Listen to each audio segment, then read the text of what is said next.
I'm standing here in Kyoto, Japan, 60 kilometers, 37 miles from a chain of nuclear power plants. In the event of a serious nuclear power plant accident, over 250,000 people will have to evacuate. Safety concerns over evacuation procedures extend far beyond the evacuation radius. For example, my city, Kyoto, will have to accept 65,000 of these people. The Union of Kansai Governments, a federation representing the Osaka, Kyoto, and Kobe areas, issued revised guidelines this March for nuclear power plant accident emergency planning. A major concern that is inadequately addressed is the comprehensive screening for radioactive contamination of these tens and thousands of people, cars, and vehicles. A comprehensive assessment is vital for the health and welfare of these people, as well as really important for not spreading radioactive contamination to a much wider area. Under the current plans, the screening is to take place in locations immediately outside the evacuation zone. Unfortunately, what is necessary is not even going to be attempted under the revised plans. The screening process will be a three-step process. First, vehicles will be checked for contamination.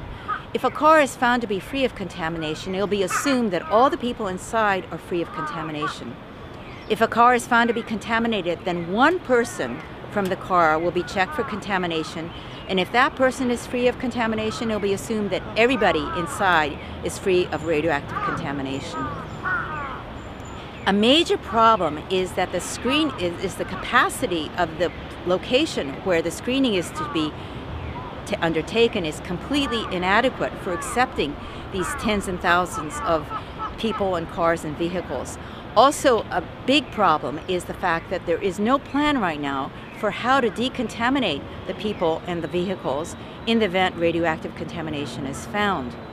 Now, these 250,000 people will be evacuating from those locations throughout central Japan to many, many, many towns and cities. The towns and cities accepting evacuees have been told that they won't have to worry about radioactive contamination. But under these new revised guidelines, there is no such guarantee. Also, we don't know where the plume will go in the event of an accident. These cities and towns accepting evacuees may themselves end up being radioactively contaminated, and they have said that if they have to deal with their own problems, they will not accept evacuees.